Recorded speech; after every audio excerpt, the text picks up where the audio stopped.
This is your girl Jodi with JodiAsmr, and tonight I'm going to be reading Asylum by Matt Demersky, the author of Psychosis. If you have not subscribed already, please hit that subscribe button. And if you like this kind of whispered content, then please hit that like button. So anyway, let's just begin.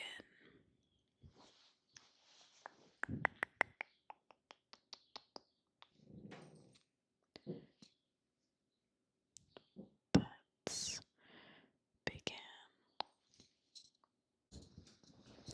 The Asylum, eating disorder.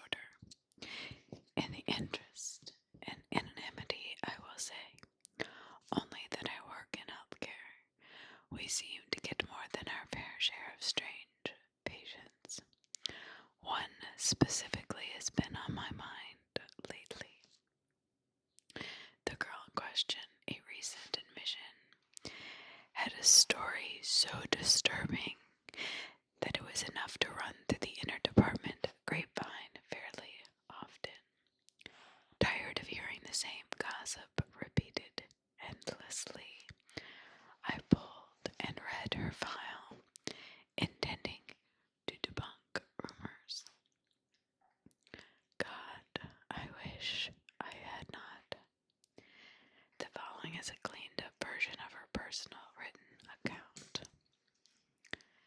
This is all misunderstanding. Honestly, I am fine. I am perfectly fine. I am not the problem. There is someone else out there responsible for this. They're doing this to torture me. I shouldn't even be here. I have had some issues with body image, I give you that. That much is absolutely true. I was actually failing at another diet when it first happened. We were out celebrating Becky's promotion.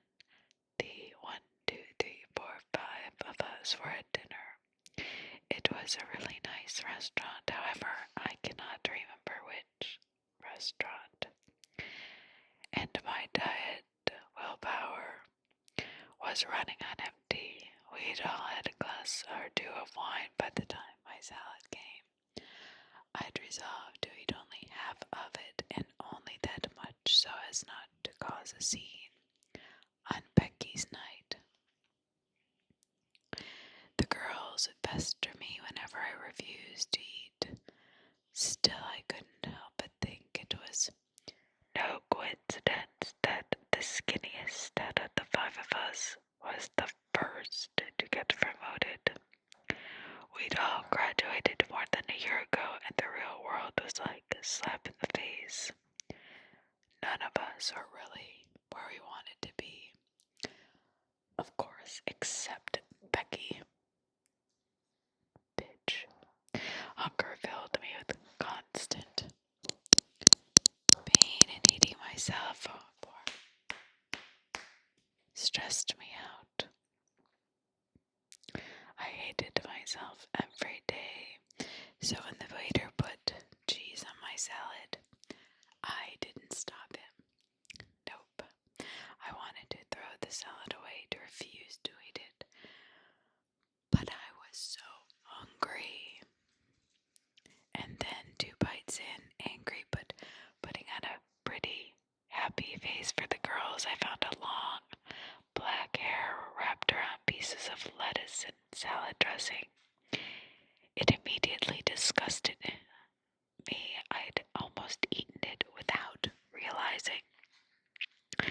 We got our meals for free, and the girls didn't even bother me when I couldn't bring myself to eat. The hair had knocked out my hunger completely.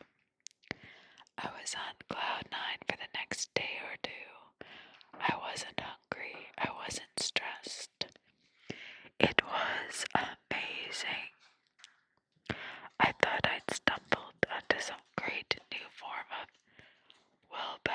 self-control. But the girls thought otherwise. Or maybe it was just Becky. I'm not really sure. I was at lunch with Andrea when the hunger began to reach a breaking point again. Depleted, sad, I gave in and ordered a large salad. Andrea smiled wickedly and said something about being there for me if I needed to talk. I bet she was in on it. In my memories, her smile seemed vaguely sinister, almost mocking me, as if she anticipated what would happen. I found a fingernail in my salad, a fake red fucking fingernail. Those things are disgusting. There are so many germs under fake nails. Lunch was free again, but I couldn't bring myself to eat. The shock and disgust had once again knocked out my hunger completely. I'm gonna be honest, part of me was relieved and empowered. Do you know I was going on 2 weeks, 2 whole weeks without eating, and this whole disgust thing was really helping me lose weight. But I'm not crazy, okay? I'm not. And this, I know that you have to eat sometimes. Another day or two passed, and I ordered a chicken salad while at brunch with Becky again. She kept gloating on and on about her new job and how her boss was vaguely hitting on her. I hated her so much inwardly, secretly, but outwardly, I must admit, I was happy for her. I was mainly focused on my salad because I was so fucking hungry. It was sweet relief. Finally, I was going to eat until I bit down on something hard and squishy. I spit it out quickly. I remember Becky's exact words. Oh my God, is that like a toe? I remember staring at the thing as if it sat on my napkin. It was mushed, ground up, red, and cooked a little, but a bone was clearly stuck out of it. The entire place shut down temporarily after that, but nobody could figure out where the toe had come from. Obviously, none of the employees were missing it, but Becky basked in the attention of the scandal. She even got on a local television, even though it was my salad that had the toe in it. My salad, my scandal, my time to shine. That bitch took that away. This is such a travesty. People can get seriously sick if they accidentally eat things like this, she said to the reporter. I was staring at her in wondering whether she had something to do with it. The shock overwhelmed me, dispelling my hunger for a little under a day, but my relief and enjoyment was short-lived. I knew I'd have to start eating again, sooner rather than later. Not up for any more of Becky's sick pranks, I decided to scope the vending machines at the mall. Don't judge. I hated myself enough. Right about then, right then and there, I was staring at the candy bars and feeling weak. My self-control, willpower, whatever you want to call it, was absolutely crushed. But I had to eat, and I had no willpower left. Chocolate chocolate, oh sweet chocolate, would make it better. I bit into that thing. So amazing. Sweet, sweet chocolate. It was only 2 bites in that I saw something poking out between the wrapper and the candy bar. Halfway down, pulling the wrapper back, I couldn't help but hurl it on the floor as I puked up what I'd eaten. Pressed between wrapper and chocolate was what was unmistakably a flap of skin. Had it been sliced off somebody, traces of blood still. God, oh God. But the hell, what the hell, how the hell had Becky done it? How had she known? I was full of terrified and angry then, even if a tiny part of me had been relieved and throw up the 2 bites I'd eaten. Tortured, but still fighting my own urge to not eat. I ordered a slice of pizza at the food court. It came with a large bubble in the crust. Sickly despairing, I ripped it open, finding what looked like someone's cornea cooked inside. Goddamn Becky, she had to be somewhere around, tracking me, doing this to me. Did she have the help of all the girls? I drove and drove. By nightfall, I ended up across the state line. I pulled into a black backwater restaurant I'd never heard of. Totally relieved, I ordered a hamburger from the polite old man who probably owned the place. There was no way Becky or the girls could have interfered with my food here. The hamburger slid in front of me on a quaintly decorated plate. Looked like the most delicious thing ever.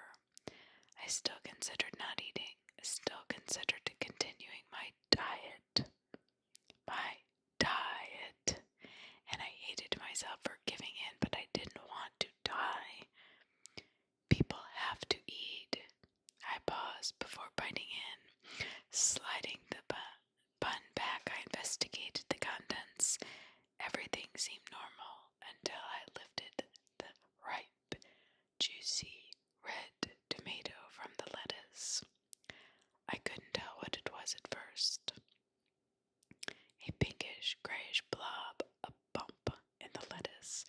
I lifted it up, but a stringy bit stared at it until I finally understood what I was looking at. It was a piece of brain matter. I would have thrown up right then and there, but my heaving stomach had nothing in it. I drove away from there as fast as I could, continuing random directions. I didn't know how Becky and the girls were tracking me or predicting what I would eat, but I had to evade them. Candy bar from a gas station? Nope. Chicken nuggets from the drive-thru? Nope. I still don't understand how they did it.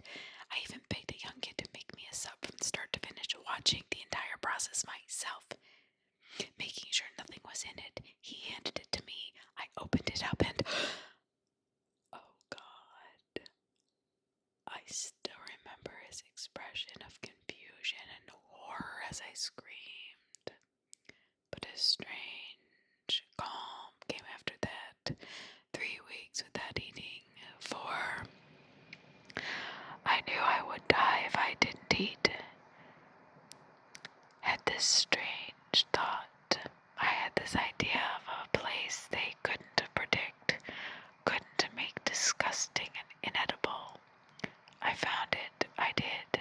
I beat them.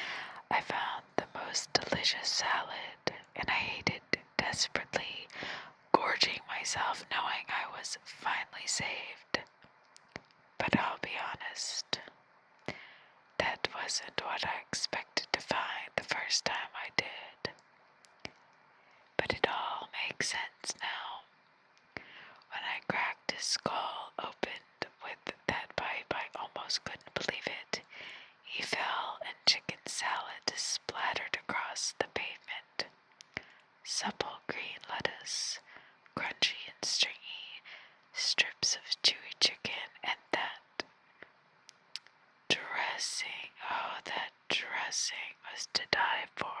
I was finding pieces of people in my food, no matter where I ate. So the only logical place to find something edible was inside people. We have to feed her intravenously. Normal food terrifies and disgusts her. The whole thing makes me wonder how, in this day and age, we can still let the media impose unreasonable body images so powerfully upon us. Though she's not the strangest patient we've had here, she interests me because of her ability to manipulate the nurses. Apparently, and nobody ever did figure out how or who helped her, she convinced somebody to sneak body parts into her food the first few times we tried to feed her.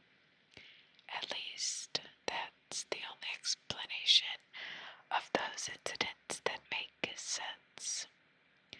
Update. I read some more files and they continue to disturb me. The bone walker.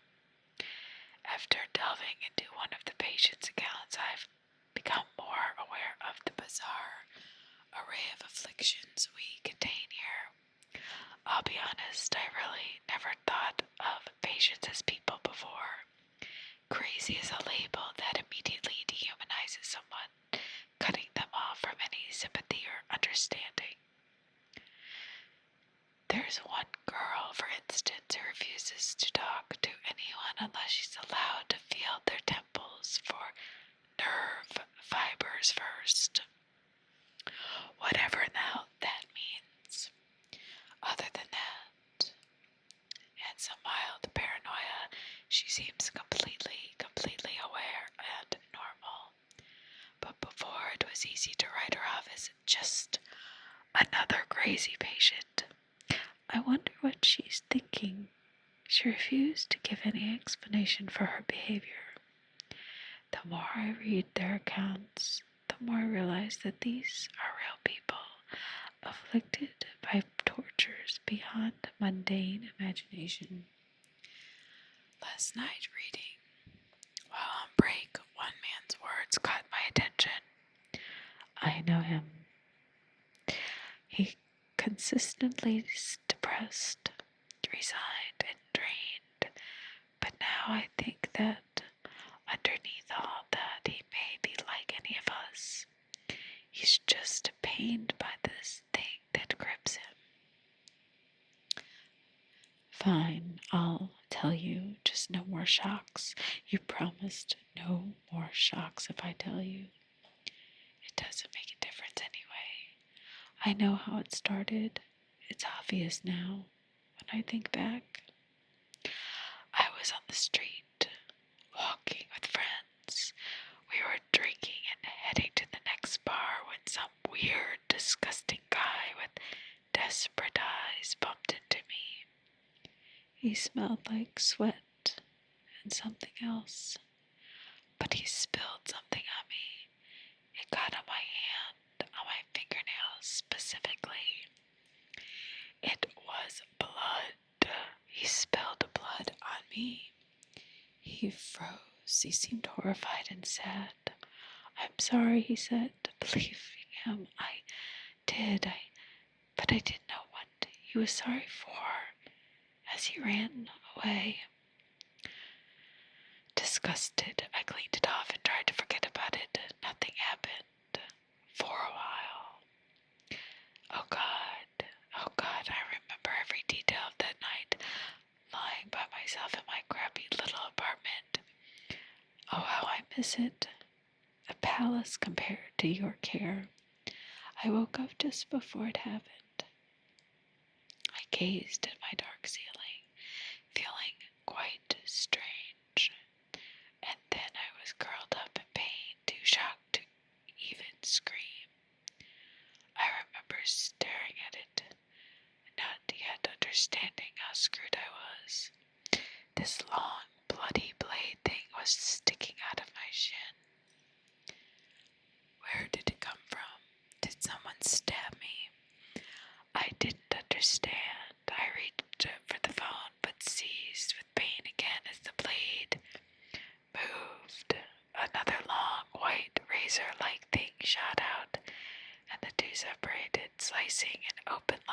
shin. I had sudden visions of the razors continuing slicing me into sections from the inside out. Now I almost wish I had. I didn't have much time to panic. The slicing stopped, stared, clutched my leg. 4 more bloody protrusions joined the first 2, and then it slid out.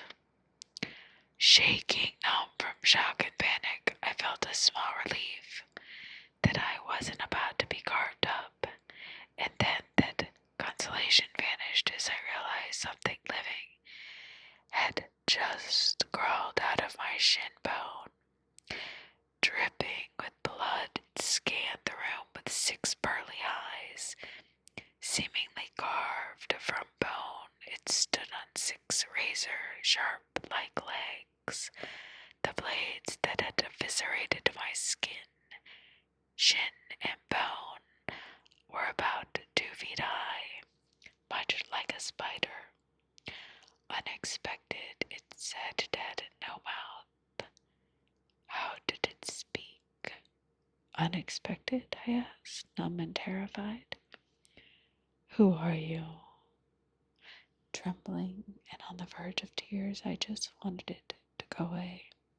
Nobody important. That was the wrong answer. It jabbed a leg back into my exposed shin bone, neatly avoiding the separated flesh and streaming blood. I felt a sharp jab in my chest. I understood implicitly, horrified that this creature's razor leg entered my tibia, but emerged from my ribs. A bladed point pressed against my heart from the inside. Please, please, I begged, sweat running into my eyes. I'll do anything you say. I'll do it. Just don't kill me, please. Acceptable, it replied. It withdrew its leg, and the pain in my chest went with it. You will do as instructed or die in utmost pain. Yes, that's fine, I choked out, sobbing. It climbed back into my exposed bone, and then it was gone. Having given me no instruction, I went to the hospital. I got my leg sewn up, claimed it was an accident, and, well, it seemed I had my life back. But I was wrong. I was fucking wrong. It slid out between my stitches a few nights later, dismayed but ready. I made sure to memorize everything I could about it. Spindly deadly, it was strangely beautiful, in an ivory and insect sort of way. Somebody had to know something about this thing. It gave me orders, it made me do things. It started with small crimes. It wanted them done in a specific manner with contrived evidence, left behind for reasons I was not told of. It directed me to dangerous criminal locales.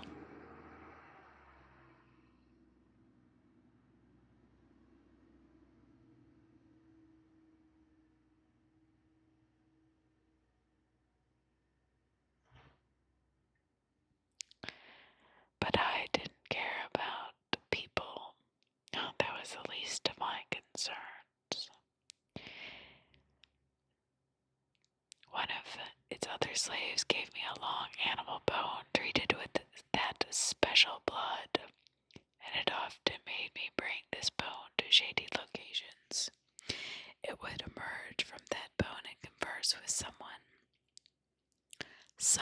aware of it, able to defend from someone it needed to make a deal with for its purposes. I never saw him. I doubted he would help me if I ever found him.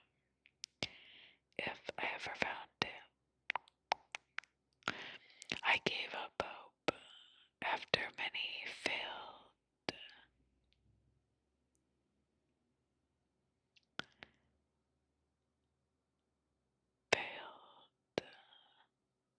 nights of searching for an answer or help. I'd beaten people, mugged them, held up a convenience store at knife point. It even made me get that girl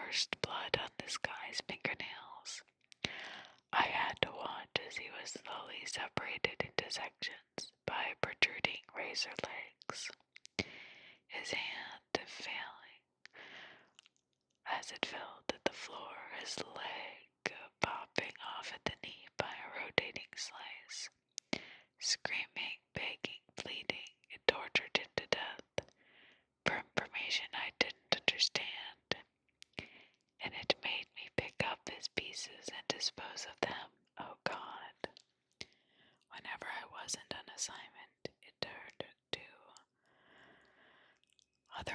I turned to other ways to distract myself in the black pit of despair welling up inside me.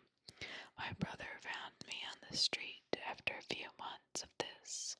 I remembered every detail of that too. You have to come home, he insisted. We'll get you off drugs, clean you up, and Dad will get you a job. The drugs aren't the problem, I remembered shouting at him. They're the only thing that keep me from losing my fucking mind. It's the bone walker. As I said those words, a sharp jab hit me underneath my left shoulder blade. The next scratched the side of my right lung. I realized it was watching me. The message was clear. If I told anyone, it would carve me up from the inside out. Get out of here, I screamed at him, feeling every bit the same now as that disgusting and desperate man who bumped into me. You can't help me. Go away. I hit the hard drugs even harder then. At some point I was drained of everything, even resembling my old self.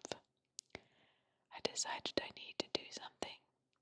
At its best, I'd bought a rifle and trained on it. I wanted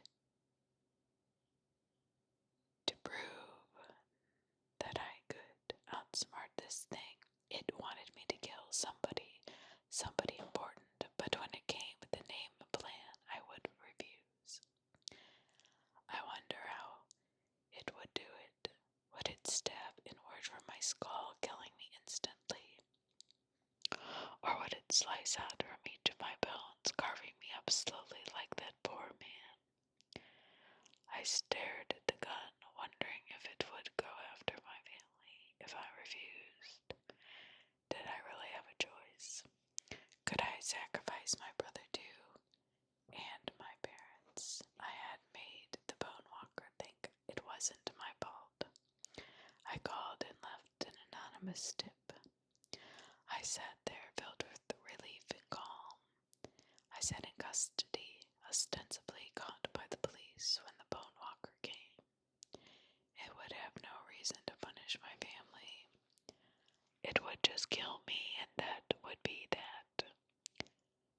But it never came. I mean, you know why I didn't return now that I'm broken and stuck here in any case. And I keep thinking, what if there are more? What if they come for me someday, because I know there will be no warning. It could come at any time, just a sharp, sliding sensation, and then I'll be dead. The thing that captivates me about his account is that it's very similar to some ravings left by a man who died horribly a while back. He was mutilated in ways unimaginable, and if his face had been torn off from the inside, among other things, his story made the news, and they figured he was the serial killer responsible for several similar horrific deaths. But that man claimed that his last act he'd managed to destroy the creature. I suppose this man must have read about the prior man's issues and formed an obsession or delusion about it. I find it curious how contagious crazy seems to be, and seemingly more so these days. I'm starting to wonder if this place is truly run to help these people, or whether it's really just here to contain them, like quarantine for a plague. Update. And now I'm convinced.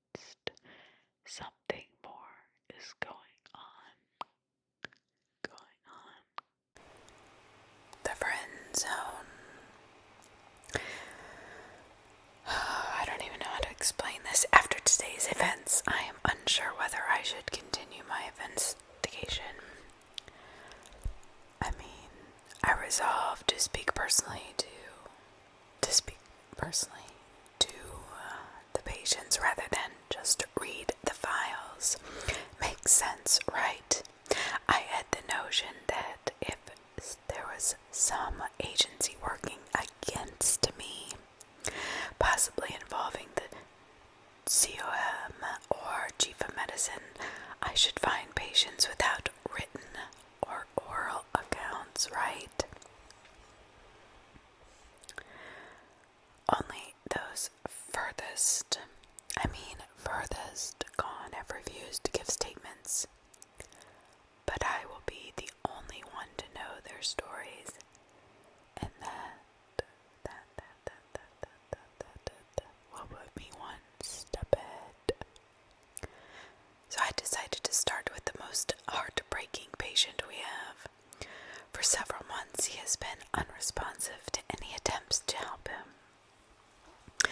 I cannot even imagine being in his situation, but I have seen him recently responding to the nurse that takes care of him. Oh hey, I haven't seen you. I meant to say thanks for handling the mail for me when I was out. She greeted me, smiling warmly. Caught off guard, I only managed a weak reply. Sure thing. I was slightly flustered around her for anonymity's sake. I'll call her Claire.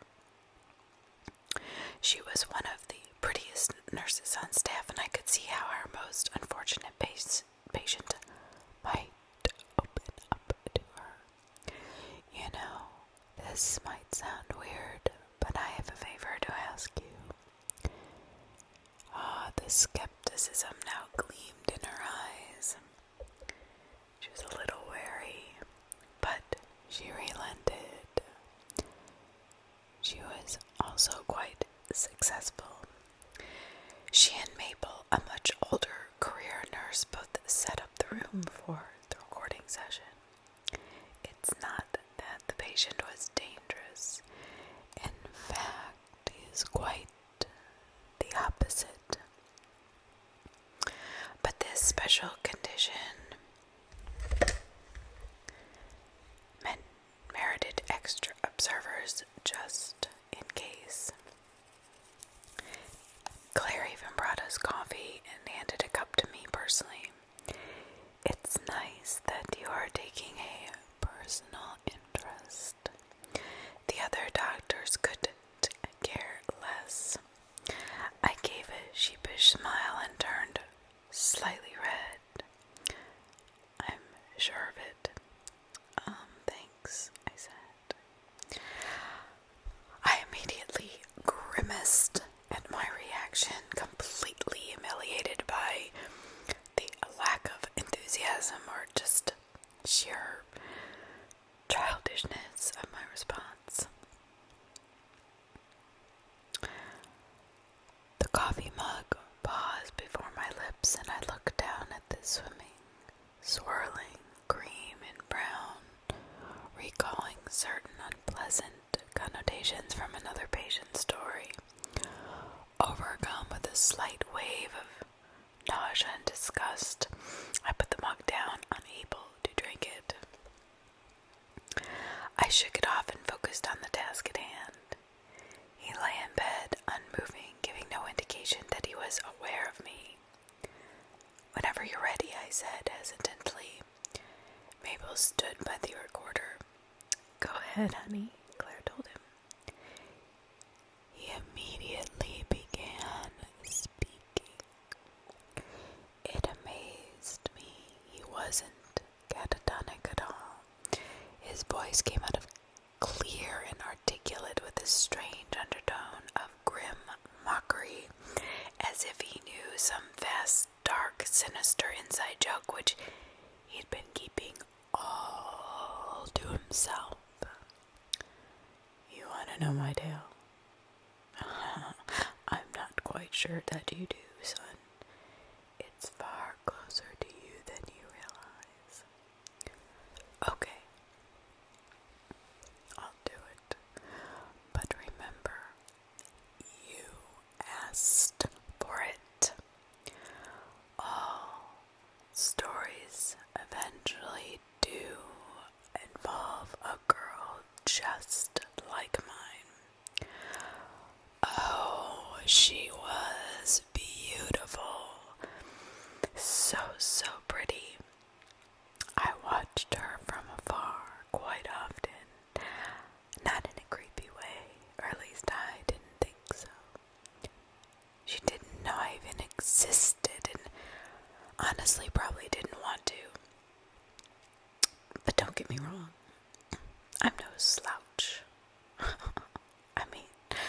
wasn't without girlfriends.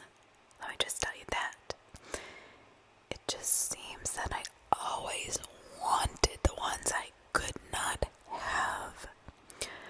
I was starting to feel out of place in my old haunts, nearer 30 than 20, and time just seemed to darken. And then this light came around her.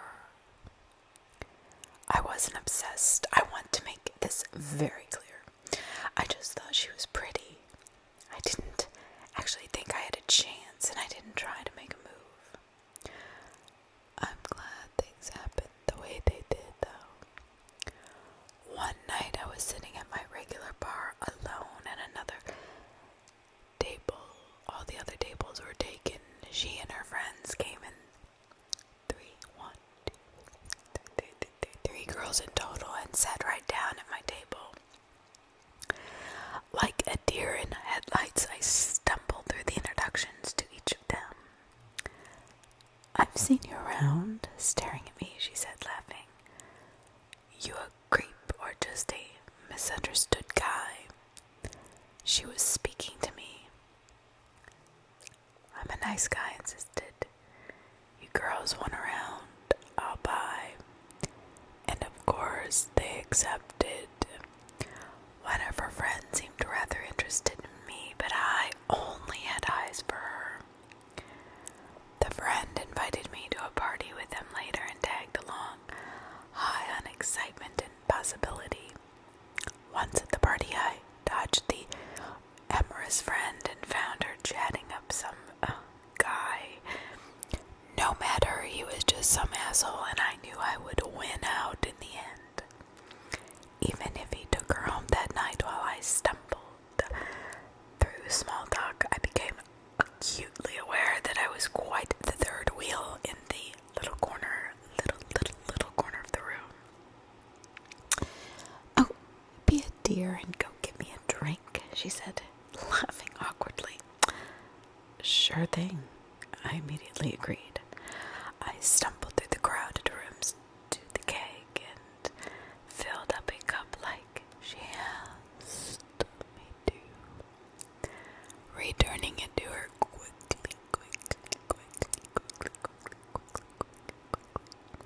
Thanks, she said with a smile.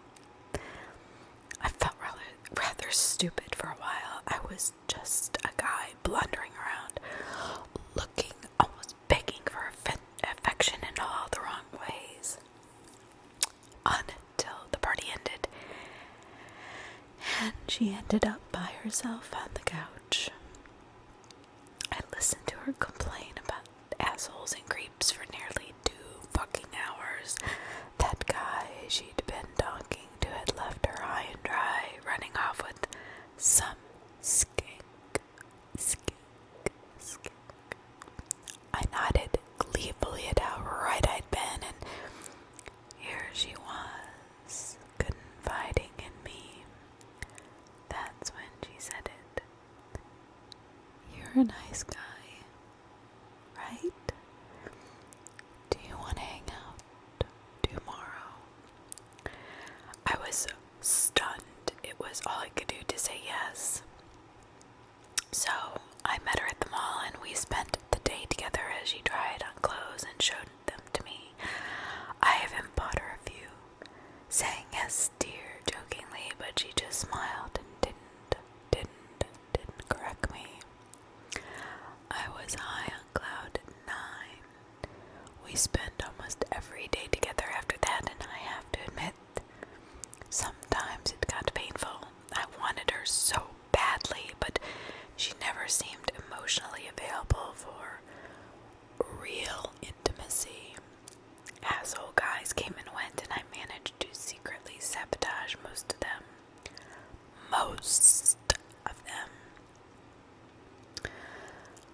I was in a fight for her heart, so I don't feel bad about it. Oh no, you misunderstand me. I didn't do anything criminal. Just little snide comments or lies about her when she wasn't listening.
beside my blubbering ass and asked, anything.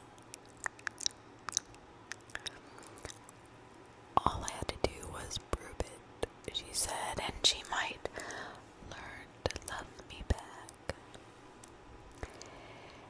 Anything, I promised. I promised. I spent the next several months running around doing her errands, buying her things and taking on a second job to support her spending habits. Always she promised she was about to return my feelings, about to.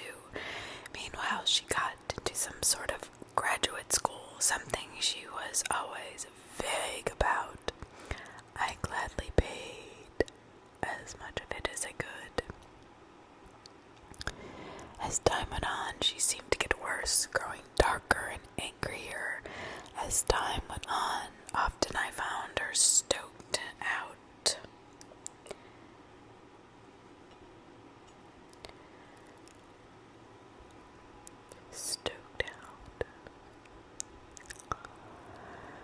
On some kind of drug or passed out on something, and if I complained, she began to hit me. I thought, I am a man, I can take it, it's fine. I am a man, I can take it. One day when I told her I was broke and I could not afford another massive tuition payment, she cut me. We separated right then and there for a time, and I felt my whole world collapse. She'd been just about to love me.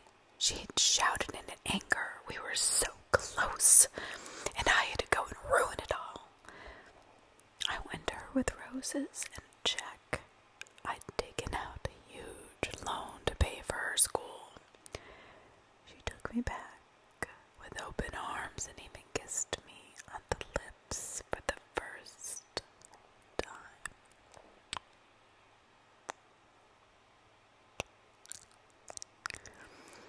Anything she ordered, anything as she kissed me.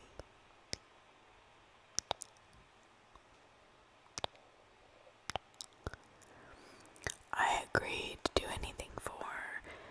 She was my entire world. As long as she validated me, I'd be on cloud 9. Her violence and anger didn't stop.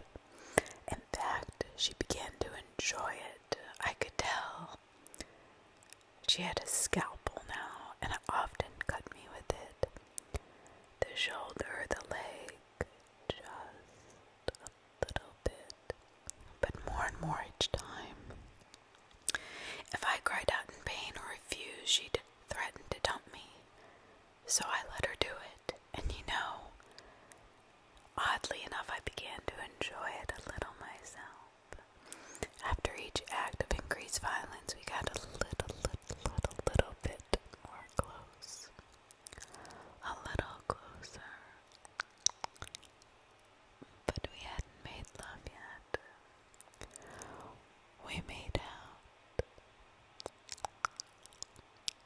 once as I bled profusely from a gash down my arm.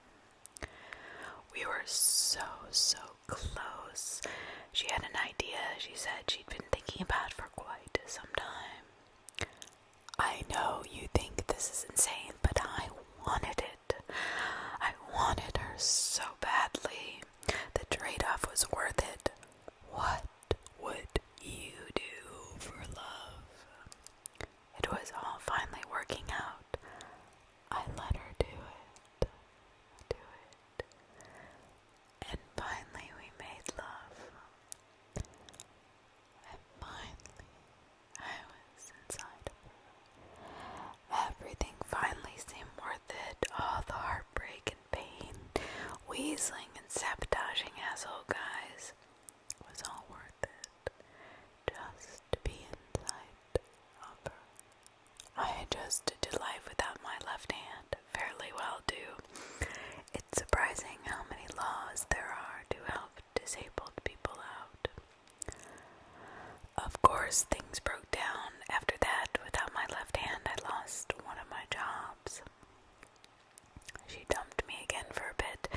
screaming and raving that she was halfway done with graduate school, I promised I loved her and that I'd do anything she told me to prove it. She took my entire left arm this time, amputated at the shoulder, but that turned her on enough that we made love and were sexual together for a month. I mean, anything and everything you could think of. Best month of my life, I promise you. But then you know how things go. Relationships go up and down, and I figured I was far too invested to quit now. I was terrified of losing her after literally putting an arm and leg into the relationship. But no, I was horrified of losing her. She told me that nobody else would ever love someone like me, not with those mutilations. I knew she was right. Eventually I gave up my other arm and leg to prove my love. Our bond was permanent by that point. I knew she would always take care of me. Not that I had permanent large disability payments to give her. I couldn't help but scream when she sewed up my eyes. That's what the neighbors heard. Why they called the police. Those bastards. I have the perfect relationship, the way I always wanted it, and she loves me. And they tried to ruin that. I stared at him dumbfounded. I'd always wondered how he got that way, blind, just a torso, a head, and a mouth. But the true story was beyond comprehension. This was insanity. I could see it, feel it tangibly for the few scant moments. Not some affliction, not some chemical imbalance, but humanity wants, needs, gone too far. Oh, wait, I insisted, heart pounding. You never told anyone that someone did this to you. What's her name? On his blank face, his mouth curled up into a grin. I leaned forward. Come on, she abandoned you. She needs to be taken into custody and treated. She's dangerous. She still could hurt somebody. Why would you protect her now? He began laughing, a harsh, ironic sound. Oh, sir, she hasn't abandoned me. I looked to my right, intending to look to Mabel for suggestions, but she was passed out, coffee dribbling down her shirt. My body seemed to react before I consciously had any notion of my true level of danger. It was the high squeal that alerted me a split second before I turned and stumbled back in one swift motion, avoiding the electric shock clamps that had been about to hit my head from behind. They sparked literally as they touched where I'd just been. She came for me, and I shoved a food tray and stand upright and at front, looking straight at her, knocking the charged clamps from her hands. They snapped on the ground. She came again. A flash of silver barely missed me, and I pushed out hard. Falling on the floor, I scrambled away as Claire lunged at me, her scalpel sticking through the middle of my left hand. Jesus Christ! I remember screaming, suddenly rushing with adrenaline and red rage. Possessed by the strength of sheer survival instinct, I pushed against the knife and her, slamming her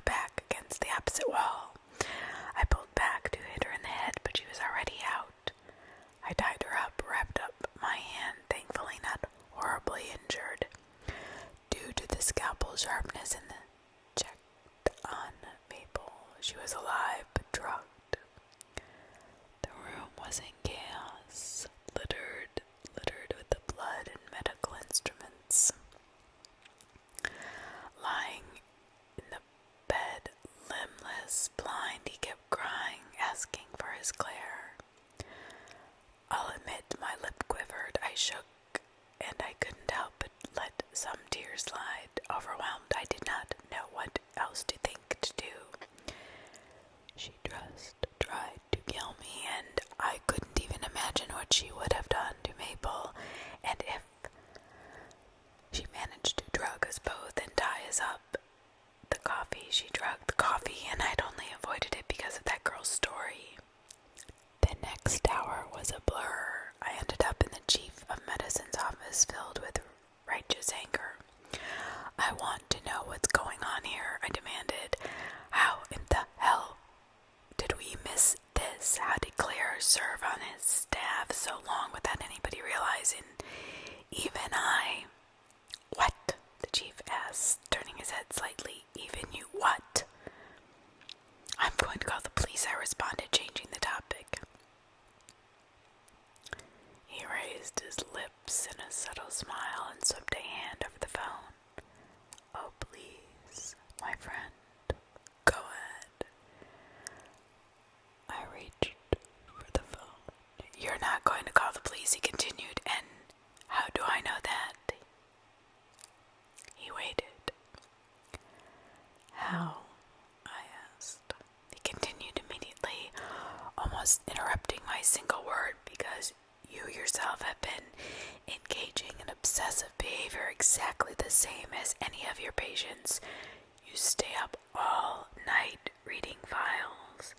You're convinced there's a pattern of a conspiracy and you're starting to fake, or should I say take, their stories seriously without any evidence. I felt a pit grow in my stomach. The only difference between you and them, he finished softly, is a label. One fucking word. Crazy. And absolutely nothing you do will take seriously. You will never leave here. His words almost got to me. Almost. That's ridiculous. I can take my way out of that. I can leave at any moment. Whether it's talking, walking, leaving. He turned his chair halfway, looking away, contemplating. Maybe so. You're quite smart. I'll give you that. But let's take another tack. You call the police, they shut this place down, we all lose our jobs, and you never work in this industry again. I slammed my fist on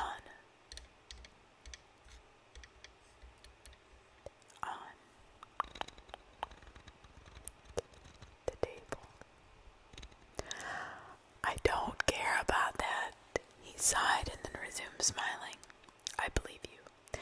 You're a man of principle and you're smart. Instead of threatening you, let me offer you something instead. If you shut this place down, you won't have access to any more files or patients. You will never figure out this pattern, you're convinced. Yourself, you're so concerned with. I withdrew my bandaged hand from above the phone, drawing in an angry breath. His smile widened. Good boy. I hated him with a passion, but he was right. I wasn't about to abandon these people, do whatever was going on.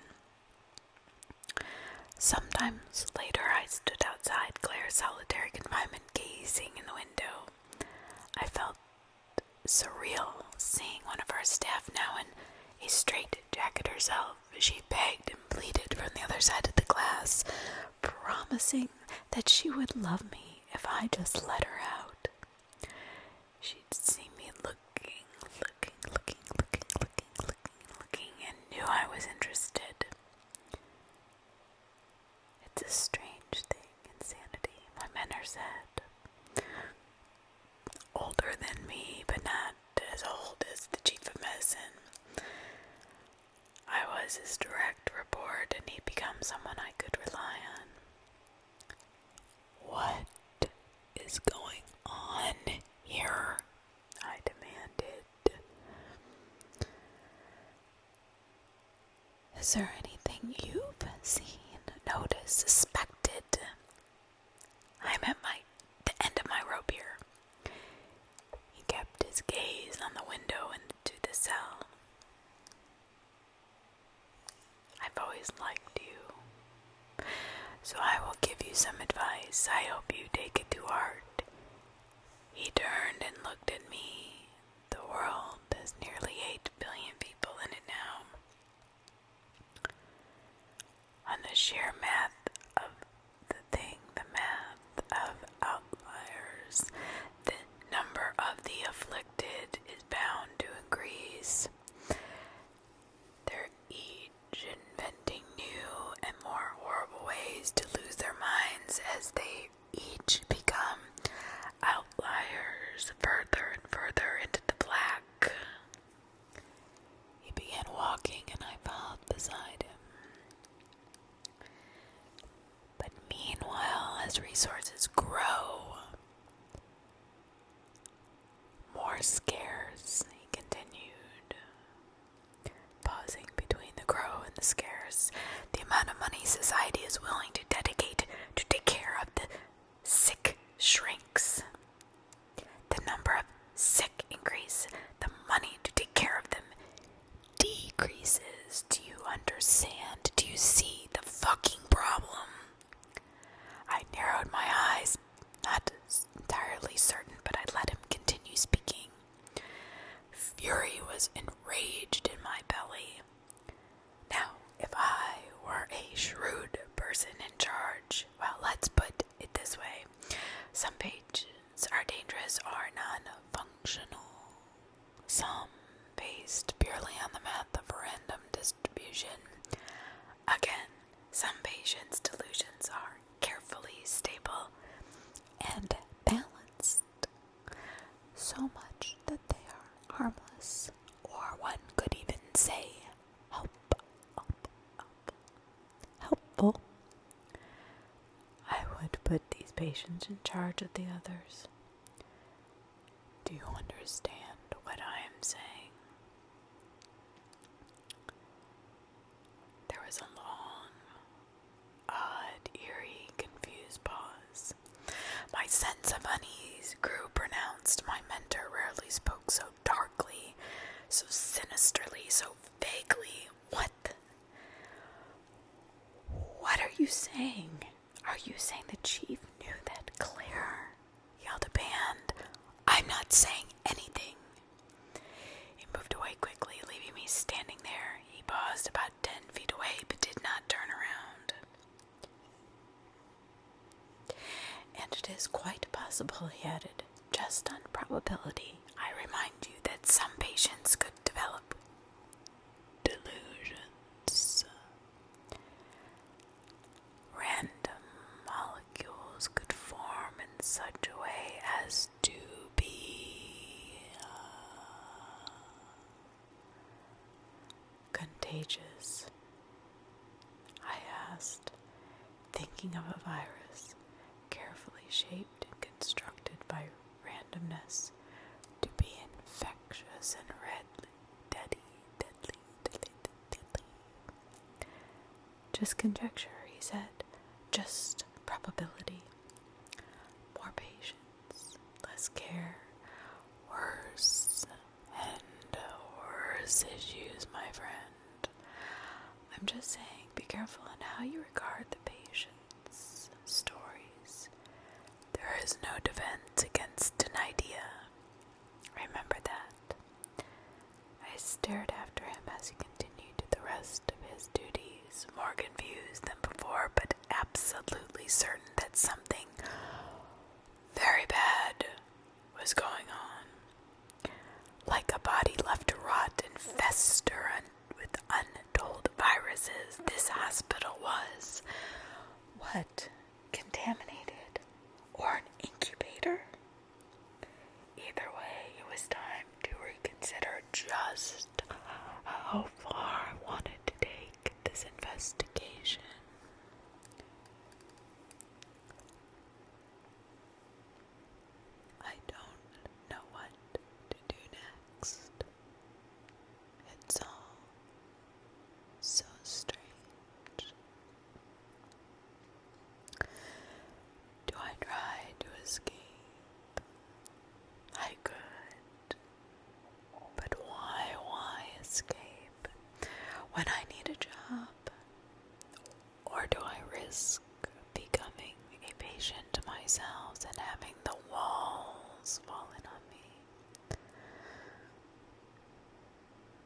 this is the end of what I have right now. I haven't decided what to do with my future. I will keep you updated. And this is the last of what has been written.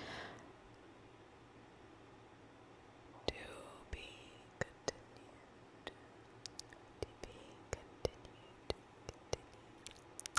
Continued.